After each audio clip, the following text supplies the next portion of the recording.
Bonjour à toutes, bonjour à tous. Merci de nous rejoindre pour le décryptage de l'actualité sur le continent africain, au Cameroun. Et depuis un an environ, se déplacent les pions du puzzle de la crise dite anglophone.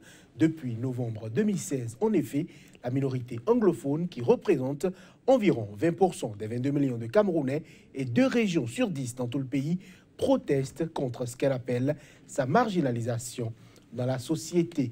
De meilleures conditions de vie et de travail, des revendications, somme toute normales en démocratie, mais durement réprimées et étouffées depuis lors.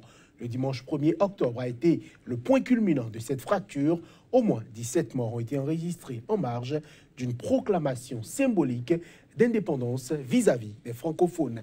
Sisikou Ayouk s'est proclamé sur les réseaux sociaux président de ce nouvel État que les séparatistes veulent appeler l'Ambazonie. Outre les séparatistes des anglophones, exigent le retour au fédéralisme, ce qui a prévalu au Cameroun entre 1961 et 1972, avec 2 États au sein d'une même république. Le pouvoir central de Yaoundé, qui a, on le sait, durement réprimé ces manifestations et notamment fait couper la connexion Internet durant des mois dans cette région, refuse toute indépendance et tout fédéralisme. Le président Paul Biya, qui s'est visiblement saisi du dossier, a condamné de façon énergétique tous les actes de violence, d'où qu'ils viennent, quels qu'en soient les auteurs, appelant au dialogue. Mais n'est-il pas déjà trop tard pour dialoguer?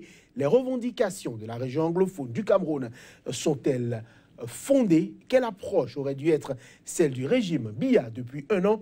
Et quelle voie de sortie de crise existe aujourd'hui pour les différentes parties? Cameroun, proclamation symbolique d'indépendance anglophone, cause et posture du régime Biya face aux envies sécessionnistes, c'est le thème central retenu pour le débat du jour de votre émission Angle de vue. À toutes et à tous, merci de nous rester fidèles. On revient juste après l'intermède.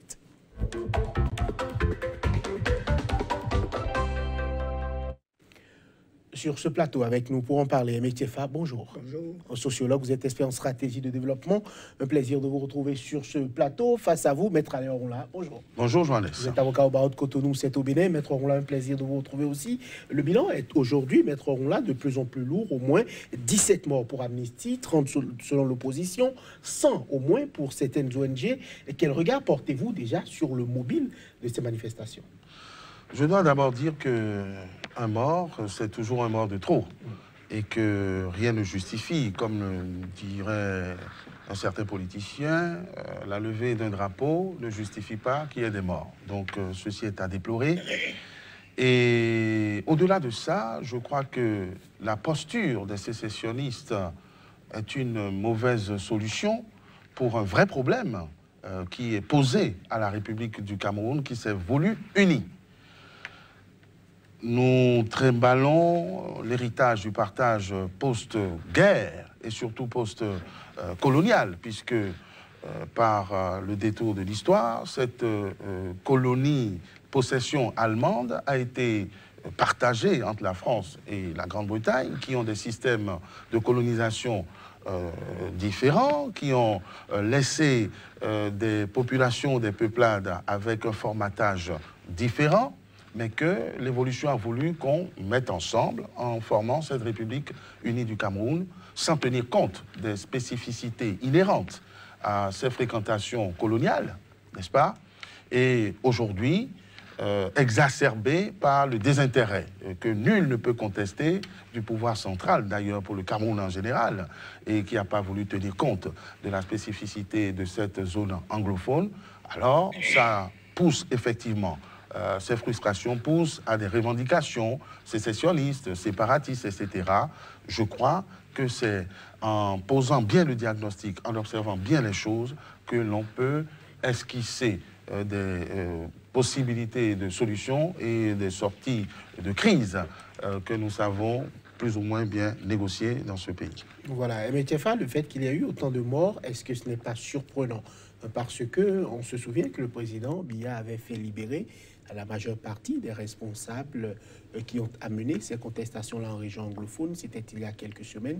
Mesure de décrispation donc. Mais pourquoi avoir enregistré ou bien pourquoi constater encore autant de morts? Merci.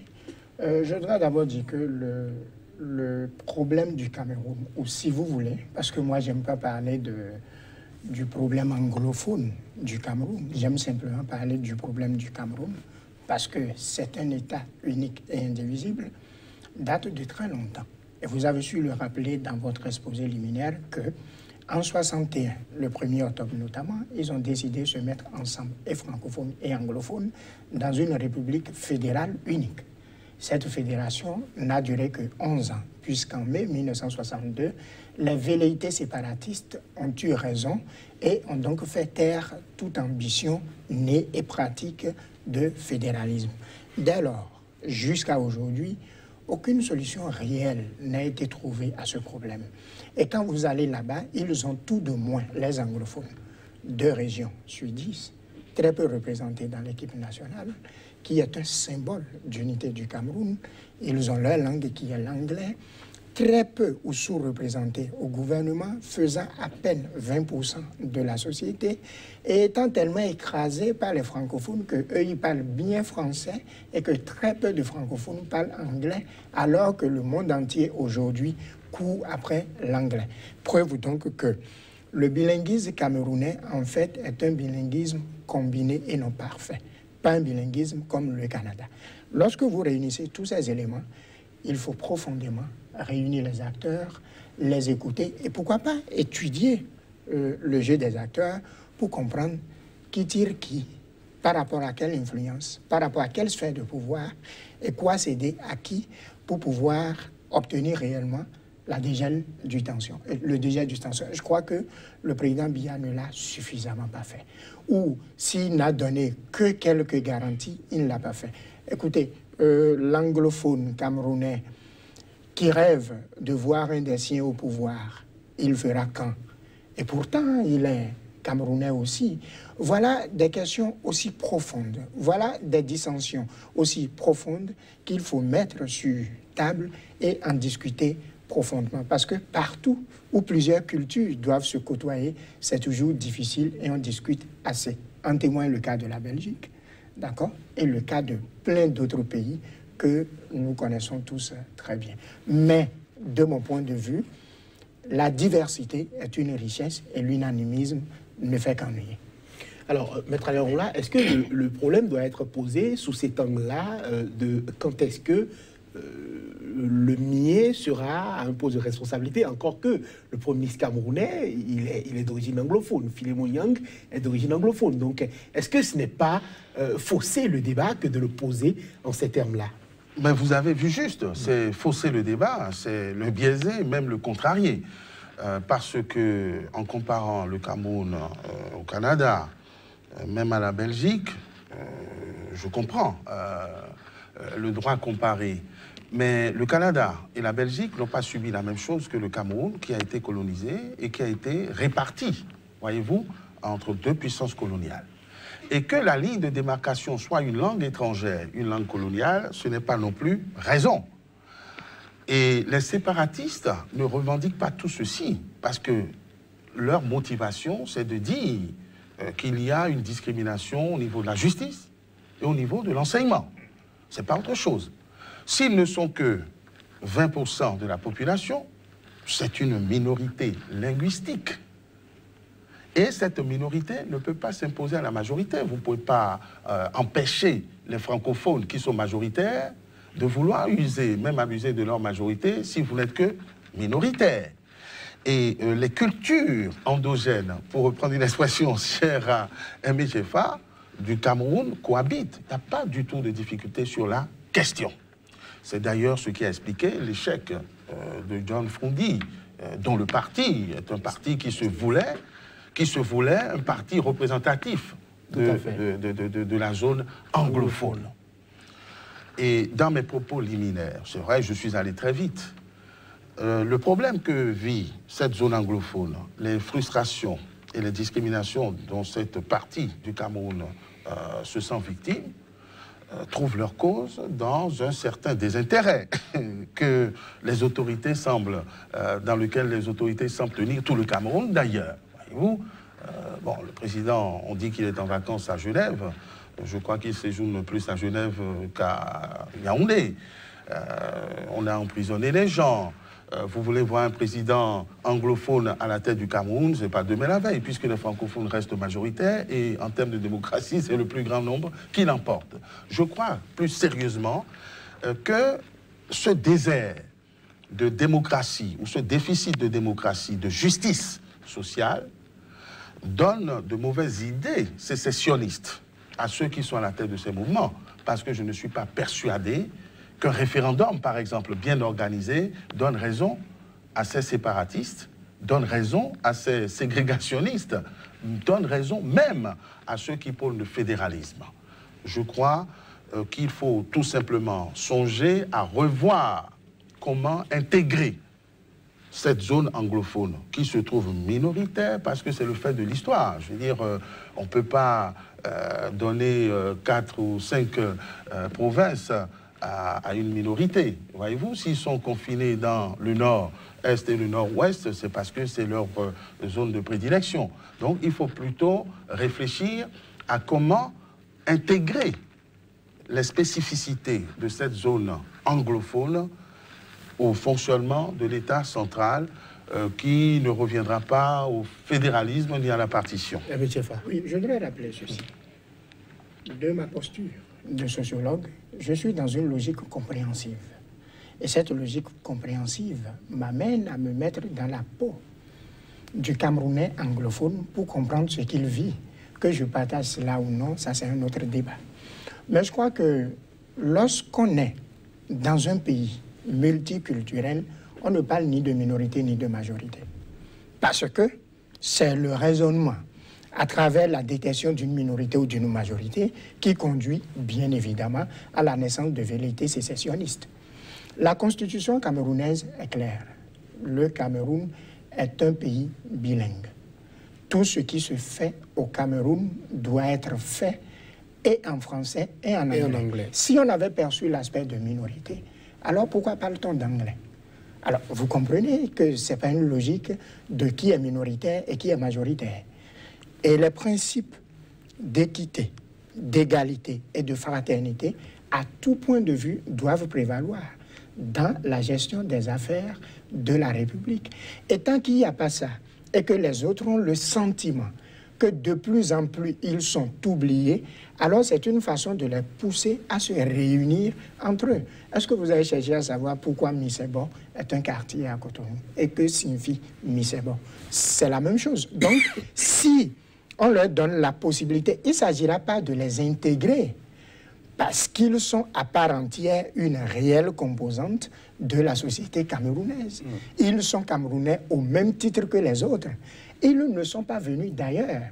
Il s'agit bel et bien de segments sociaux de la société camerounaise. Et de ce point de vue, on n'a pas à les intégrer. Ils n'ont jamais été désintégrés.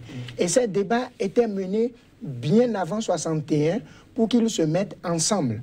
Et le peuple camerounais a intérêt à mieux tenir les anglophones pour mieux se plonger dans le Commonwealth où ils ont plus tout à y gagner qu'au sein de la francophonie où ils n'ont qu'à perdre leur culture. Ça, c'est la réalité. Voilà, le Cameroun compte quand même ses morts et ses blessés dans la controverse. Suivant Maximilienne Ngombe, elle est directrice du REDAC, entendez Réseau des défenseurs des droits humains en Afrique centrale.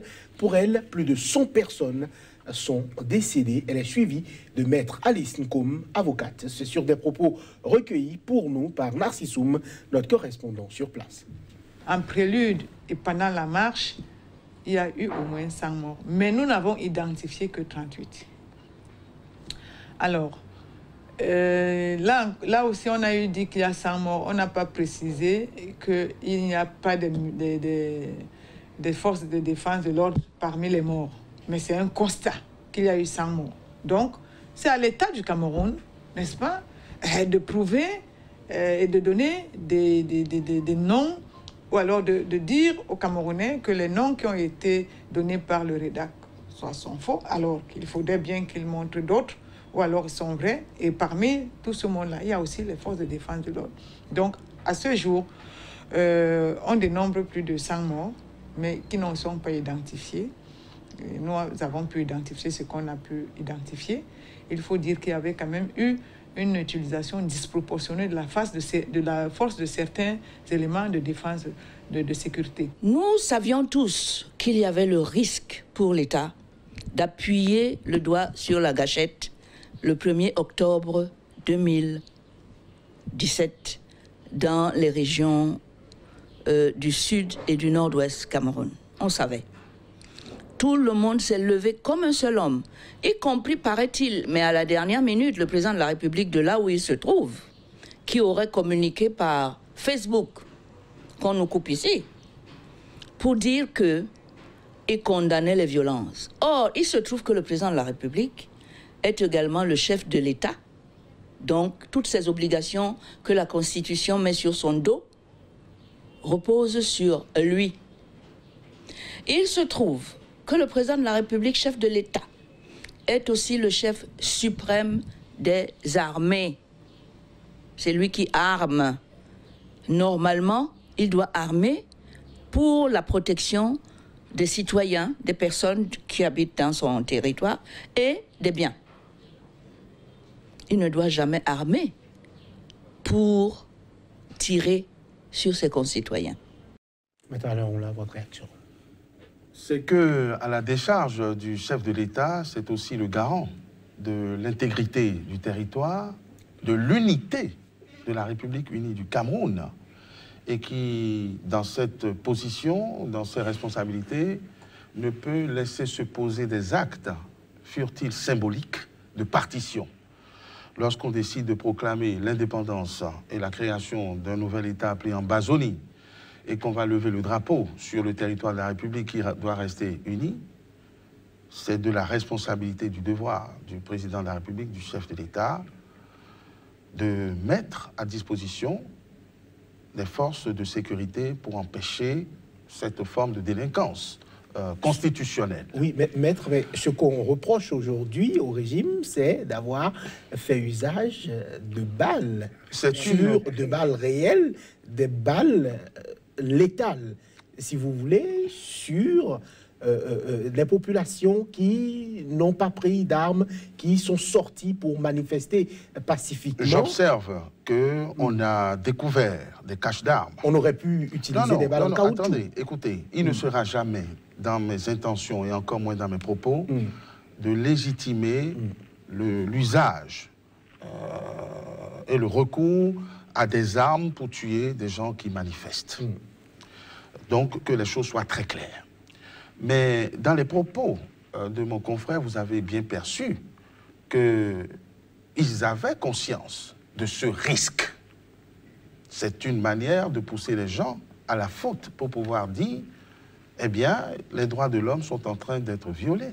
Donc, si je déplore autant que tout le monde, et même le chef de l'État, dans son communiqué par Twitter, qui déplore l'usage de la force, d'où que cela provienne, c'est pas moi qui dirais le contraire. Mais ceux qui portent la responsabilité de ces morts sont ceux qui, dans un État démocratique, dont l'intangibilité pour le moment ne saurait être discutée, appellent à poser un acte, peut-être militant, peut-être légitime, mais qui demeure subversif, surtout pour le chef de l'État camerounais. Donc, je dirais que tout ça doit être apprécié avec la plus grande prudence, avec la plus grande circonspection. Mais Tchefa, selon le REDAC, le réseau des défenseurs des droits humains en Afrique centrale, il y a eu plus de 100 morts, dont on a pu décompter quelques 38. Le rapport est en ma possession. On a cité nommément les personnes qui ont été tuées. Un rapport ou des chiffres contestés par le gouvernement à travers son porte-parole. Qui croire dans ce schéma-là, et quel est votre avis sur l'usage d'armes létales pour éteindre ce type de contestation-là? Non, franchement, je ne peux pas vous dire qui a tort, qui a raison. Je ne suis pas sur le terrain, je n'ai pas mené d'investigation, je n'ai pas fait d'enquête, je ne saurais dire réellement le nombre de morts qu'il y a.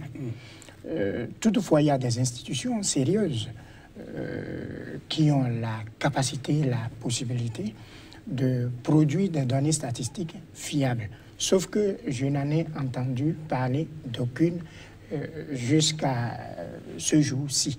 Toutefois, je voudrais rappeler que Bon, je ne veux pas mener le débat juridique, hein, parce que maître est là pour le faire, c'est son marigot. Et je n'ai pas la prétention donc d'être juriste. Je ne suis pas juriste, je suis sociologue. Pour ce que je sais, partout au monde, dans tous les États de la planète, il y a toujours quelques velléités sécessionnistes.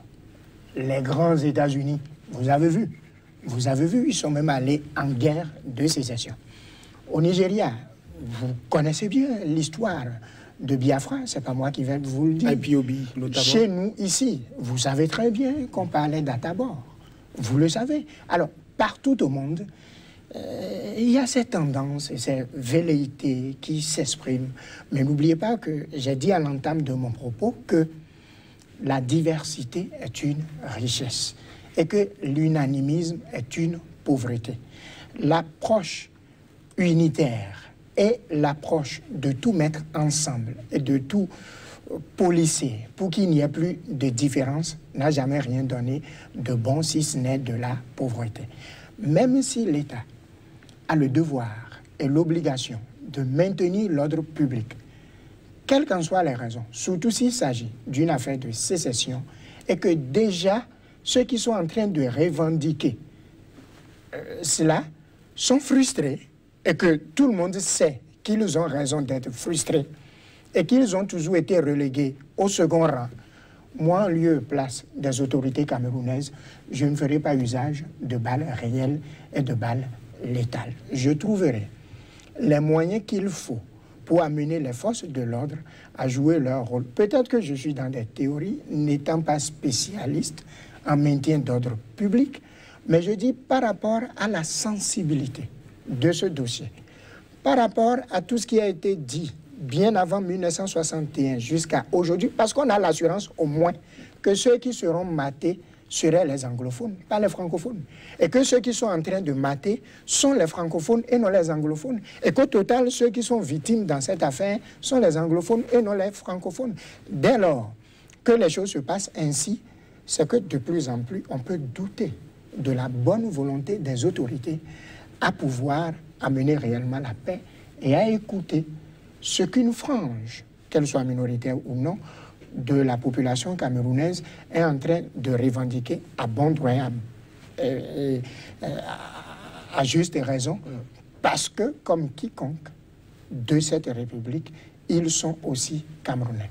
Voilà, Maître Alain, il y a le fait qu'il ne faudrait pas occulter, c'est que on a l'impression que dans le discours et la posture du président Paul Biya, ce n'est pas forcément ce qui se dit ou ce qui s'entend qui se matérialise.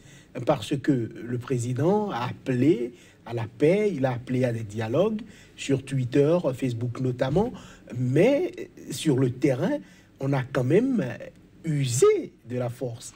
On en a abusé selon beaucoup de recoupements sur le terrain.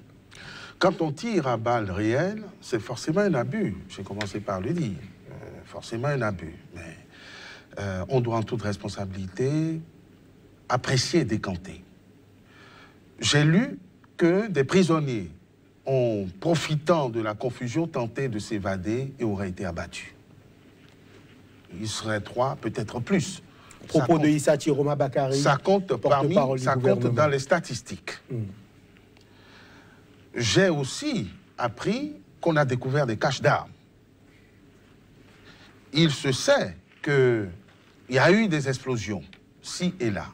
Ça veut dire que la région était devenue une poudrière et donc, sans être spécialiste des questions de maintien de l'ordre, on pouvait craindre que cette entreprise qui est qualifiée par les autorités en place d'entreprise terroriste, on y fasse face avec un peu plus de rigueur, un peu plus de vigueur, et ce n'est pas ça qui va choquer au Cameroun aujourd'hui, je veux dire dans la gouvernance du président Biya. Les gestes de bonne volonté qui ont succédé aux gestes de mauvaise volonté, c'est que beaucoup de gens ont été raflés. Beaucoup de leaders qui revendiquaient la sécession, etc., la partition, et que le président, dans un élan de générosité et d'apaisement, a ordonné la libération, ce qui prouve que la justice est effectivement indépendante au Cameroun. Donc, c'est autant d'éléments, plus ce discours et ce message Twitter auquel le président Biya ne nous a pas habitués, puisqu'il y a eu des crises tout aussi graves, desquelles il s'est détourné tout simplement. Donc, nous avons la preuve que c'est une question qui préoccupe. Mais c'est une question très sensible, parce qu'il s'agit de la déstabilisation de l'unicité du Cameroun et de l'intégrité du territoire. Donc, ceux qui appellent à manifester savent qu'ils ne sont pas forcément dans leurs droits, même si leurs revendications pourraient être légitimes. Et là aussi, il y a contestation, parce que le plus grand mouvement politique, je veux parler du SDF, c'est bien cela, de John Frundi, qui a voulu faire son fonds de commerce sur la revendication d'une certaine spécificité de la zone anglophone, n'a pas prospéré, malgré les décennies de combat qu'il a menés. Ça veut dire que l'idée sécessionniste et ce parti prend ses distances vis-à-vis des questions de fédéralisme et encore moins de sécessionnisme, de partition. Ça veut dire qu'il n'est pas évident que les anglophones, et ça c'est pas un bon critère, c'est-à-dire on ne va pas opposer les Camerounais en termes de francophones et d'anglophones, ne sont pas dans la revendication de certains mouvements sécessionnistes. J'ai parcouru le Cameroun, je connais assez bien, c'est le deuxième pays d'Afrique que j'ai le plus visité, après la Côte d'Ivoire. Les Camerounais n'ont pas de problème de francophones ou d'anglophones. Le pays est quasiment parfaitement bilingue. Le français est, je dis quasiment parfaitement bilingue. Je vais vous le démontrer. Tout se fait officiellement en français et en anglais, ça suffit. Après, il faut laisser le choix à ceux qui veulent parler anglais. Quand on dit bilinguisme, ça ne veut pas dire que vous êtes obligé de parler les deux langues. Mais si l'administration communique dans ces deux langues, c'est suffisant. Ceux qui revendiquent la partition ne disent pas qu'ils sont considérés comme des sous-Camerounais. Ils se plaignent de discrimination dans deux domaines seulement, les revendications officielles. C'est-à-dire qu'ils ne sont pas suffisamment représentés dans la magistrature ou suffisamment représentés dans l'enseignement supérieur, c'est spécifique. Il n'y a pas d'autre discrimination déplorée. Donc ça veut dire que le problème peut être contenu. Maintenant, les mouvements sécessionnistes, écoutez, ce n'est pas forcément une question de langue. Même au Nigeria à côté, le Biafra se plaint de ce que, bon, on pompe ses ressources et que ce n'est pas réparti de manière égalitaire, que des leaders d'opinion, que des gens aux intentions plus ou moins biaisées se saisissent de certaines frustrations virtuelles ou réelles pour semer le trouble. On peut comprendre que le gouvernement camerounais, dont je n'ai pas toujours pensé qu'il est orthodoxe, qui fait bien les choses, laisse faire et accepte la partition du pays. Et vous ne verrez dans aucun communiqué de ceux qui nous gouvernent, je veux parler de la France, de l'Union européenne, que l'on ait déploré l'attitude du gouvernement. Ah, ça a été fait. Non, on appelle tout simplement au dialogue, à la paix, trouver... Ça a été fait. Washington a déploré... J'ai parlé de l'Union européenne, Washington... Non, écoutez, non, mais Washington, c'est Trump qui s'occupe de la Corée. Ceux qui nous parlent, sérieusement, c'est la France, l'Union européenne. L'ONU aussi s'est prononcée. Absolument. Beaucoup ont quand même, récemment peut-être, mais sont revenus pour déplorer l'usage excessif. Forcément, je veux dire, qui va légitimer l'usage des armes? Qui va légitimer une situation dans laquelle il y a des morts? Mais il faut savoir lire entre les lignes. Personne ne veut de cette partition, même pas ceux qui auraient peut-être eu intérêt.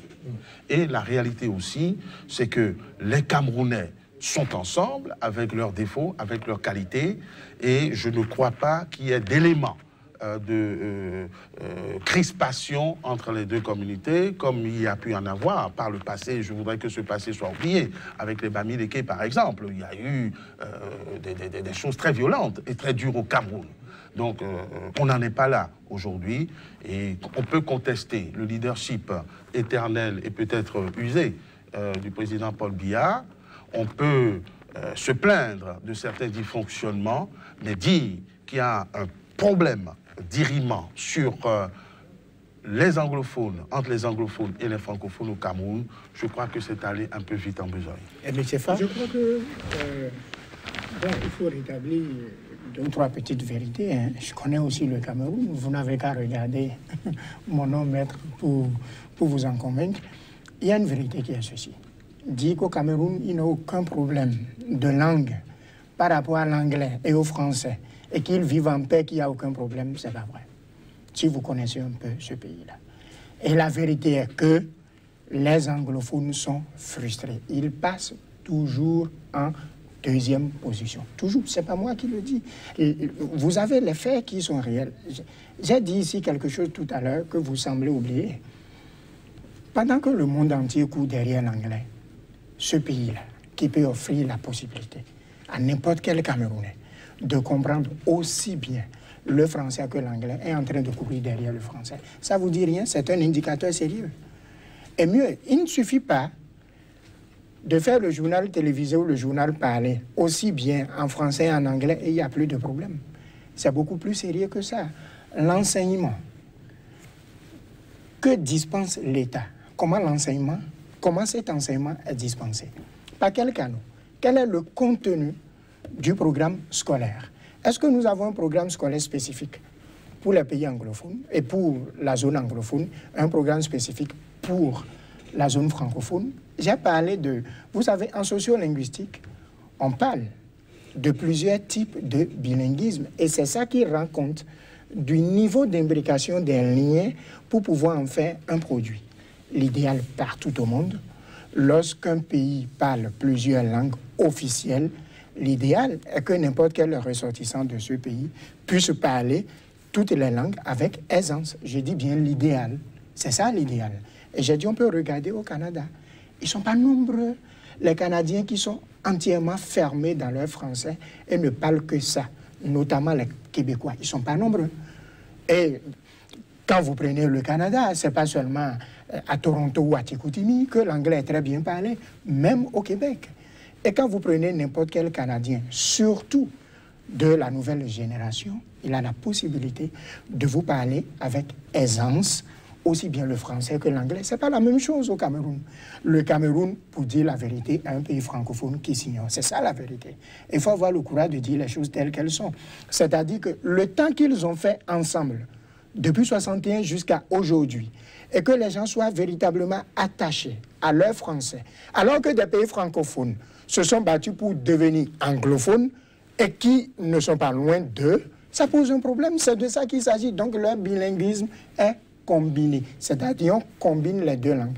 Leur bilinguisme n'est pas parfait. Je parle de ce que je sais conformément aux théories de Noam Chomsky et de Ferdinand Saussure en sociolinguistique. Donc, de ce point de vue, il y a un réel problème. Le rôle de l'État, c'est d'agir pour qu'il y ait un ciment unificateur. Et que c'est vrai que ces 10 dernières années, et même ces 15 dernières années, il y a beaucoup d'efforts qui ont été faits pour qu'il y ait plus de fédéralisme, pour qu'il y ait plus de ciment national. Mais c'est un chantier tout neuf, où il y a encore beaucoup à faire.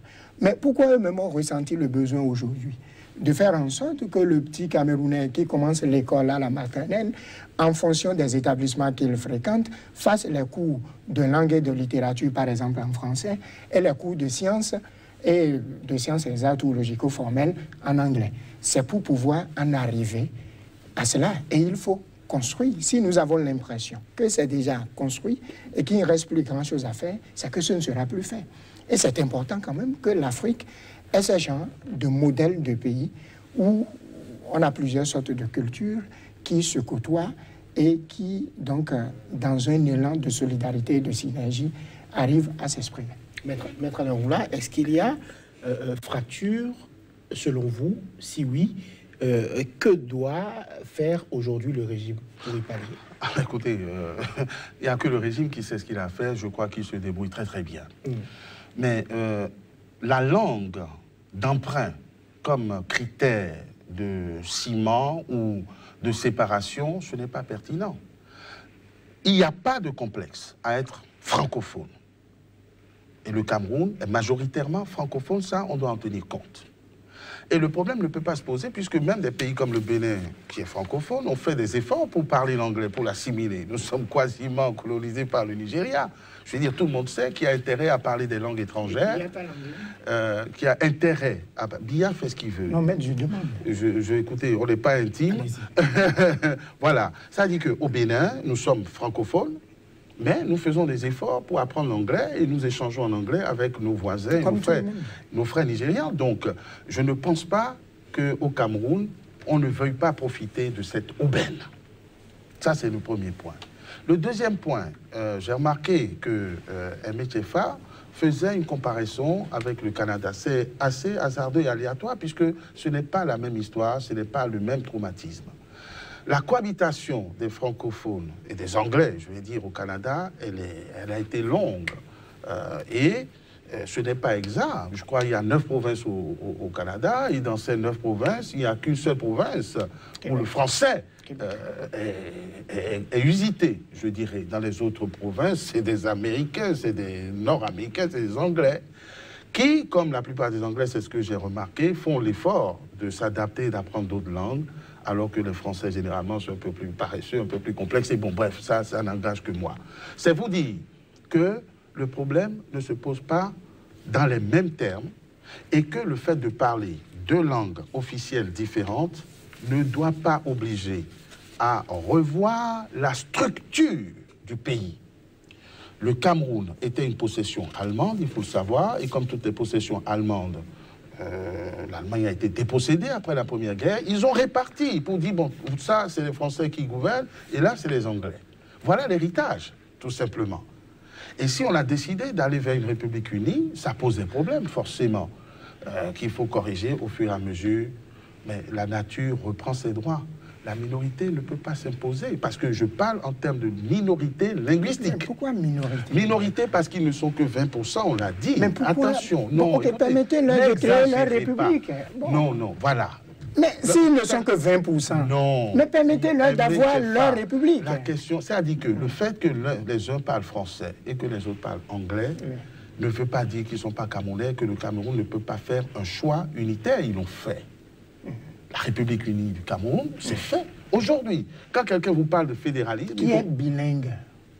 Quand on vous parle république bilingue. Quand on vous parle de fédéralisme, ça veut dire qu'il y a une question de leadership. Ça veut dire qu'on veut aller à la partition. Ça veut dire qu'il y a des gens qui voudraient être présidents de l'Ambazonie. Non. C'est ça ce que ça veut dire. Là, aujourd'hui, il y a des gens qui revendiquent leur identité primaire. L'identité d'un Africain ne peut pas être anglaise ou française. Maître Oula, quelles mesures faut-il aujourd'hui au-delà des discours? Écoutez, les chefs sont là. Je crois effectivement, comme toutes les autorités invitent à le faire, qu'on aille à un dialogue.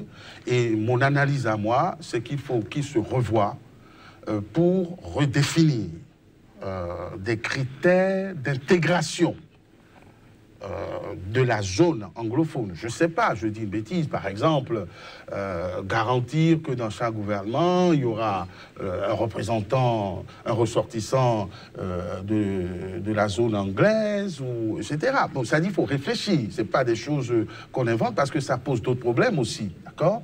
Donc, essayez de regarder les revendications exprimées, et elles ne sont que de 2 ordres. Pas tout ce que nous avons dit ici. Qu'est-ce qui se passe au niveau de la justice? Qu'est-ce qui se passe au niveau de l'enseignement? Et qu'est-ce qui se passe ailleurs?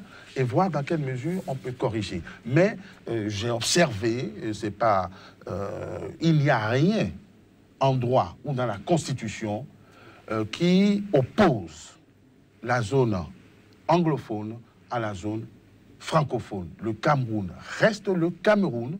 Il y a liberté de circulation. Vous avez les communications officielles en français et en anglais. Le Camerounais est libre de parler français ou de parler anglais. Et je terminerai par dire que tout à l'heure, on a semblé dénoncer le fait que c'est les anglophones qui ont été tués, majoritairement. Je suis désolé. Le théâtre se trouve dans la zone anglophone. C'est là qu'il y a eu volonté ou velléité de partition ou de sécession. Et c'est là qu'il y a eu la répression. Donc c'est difficile qu'il puisse en être autrement. Je voudrais rappeler que les revendications liées au corps de la magistrature et ensuite à l'enseignement supérieur sont très récentes. En 61, est-ce que c'était ces revendications? Ou à partir de mai 72, est-ce que c'était ces revendications? Alors, c'est pour dire, le problème se posait il y a très longtemps. Ça, ce n'est qu'un alibi récent pour pouvoir reposer le problème. Donc, autant le poser de façon sérieuse. Si nous banalisons, en croyant que, bon, ça dit les concepts de minorité, de majorité, d'intégrer la minorité dans la majorité ne peuvent pas être tenus dans une république unitaire. Si ils sont seulement 2 et que vous êtes 20 millions et que vous avez dit dans votre constitution que la langue que parlent ces 2 fait partie de la langue officielle du pays, vous devez vous comporter comme tel. Une est d'écrire les choses sur papier et une autre est de faire ces choses-là. Et en termes de ce qu'il faut faire, comment les Belges ont fait? Comment la Fédération suisse a fait? Et ça ne vous étonne pas qu'au Canada, par exemple, où nous n'avons que Québec, qui aussi revendique ses origines françaises.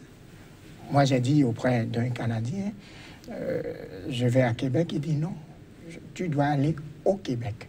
Parce que pour lui, il s'agit d'une république. Donc, ces questions existent aussi là-bas. Mais prenez la liste de leur premier ministre depuis que ça existe, pour tout le Canada, bien sûr, et dites-moi si ceux qui sont majoritaires, ce sont les francophones ou bien les anglophones. Ou alors, faites-le sur ces 20 dernières années et vous verrez qu'il y a plus de francophones que d'anglophones au poste de Premier ministre. Et pourtant, ce sont eux qui sont minoritaires. Allez comprendre quelque chose. C'est ça le ciment qui a été construit par rapport aux habitus qu'ils ont réussi à développer au regard de toutes les situations sociopolitiques qu'ils ont vécues. Et je dis ça, c'est à construire au Cameroun. Eux, ils ont déjà réussi à le construire ailleurs. Et c'est un modèle duquel on peut s'inspirer. Comment la Fédération suisse a fait? Mais la Constitution peut établir en son sein que le poste du président de la République peut être occupé à tour de rôle. Pourquoi pas? Mais pourquoi pas? Ce n'est pas de la folie que de l'exiger. Parce que si vous et nous sommes toujours ensemble, et que c'est moi qui dois toujours jouer les seconds rôles, je chercherai à partir, pas parce que je veux être président de la République, mais parce que je trouve que vous et moi, ce qui nous lie n'est pas suffisamment fort. C'est de ça qu'il s'agit. Alors, j'ai parlé des principes de justice, d'équité et d'égalité qu'il faut chercher à tout prix à avoir. Personne n'est pour un État séparatiste. On a vu le cas de Kosovo, on a vu le cas de Sud-Soudan, qui sont les derniers États à exister, et ça n'a rien de bon. Nous sommes aujourd'hui en train de voir le cas catalan en Espagne. Ça n'a rien de bon. Il faut ratisser large, il faut qu'il y ait des républiques réellement unitaires et que le ciment qui doit lier les gens soit construit. Je continue par dire que dans un pays multiculturel, multiréalité linguiste, l'idéal est que n'importe qui parle la langue de n'importe qui. Plusieurs fois, j'ai eu l'opportunité de suivre le roi belge, originaire de la région de Wallonie, parler avec aisance, s'adresser, le roi Léopold, s'adresser avec aisance à son peuple, aussi bien en allemand, en néerlandais et en français. Et quand il veut le faire, il commence toujours par le néerlandais, l'allemand, et ensuite finit par sa propre langue maternelle, qui est le français. Et pourtant, ils ne sont pas minoritaires. Donc, c'est pour vous dire que quand on sait qu'on doit apporter du ciment pour construire quelque chose, il faut apprendre à se sacrifier. Voilà, Aimé Tchefa, merci. On sait que sur le théâtre camerounais, toutes les parties appellent au dialogue, un dialogue inclusif, même si parfois on a l'impression de ne pas bien percevoir au sein même du gouvernement, puisque le porte-parole du gouvernement a par exemple estimé que ceux qui prônaient les idées indépendantistes seraient exclus du dialogue national et qu'ils devraient d'abord demander pardon avant de participer à un tel dialogue. Ce n'est pourtant pas l'avis du président Paul Biya. Le SDF, le principal parti d'opposition, plutôt bien implanté, on le sait, dans la région anglophone, n'a jamais caché qu'il était un fervent soutien du fédéralisme. C'est un débat qui revient donc au devant de l'actualité. Messieurs, merci. C'est déjà tout pour ce numéro de Angle de Vue. Était sur ce plateau Aimé Tchefa, sociologue expert en stratégie de développement. Face à lui, Maître Alain Onla, avocat au barreau de Cotonou au Bénin. Merci de nous avoir suivis. À très bientôt sur Sika.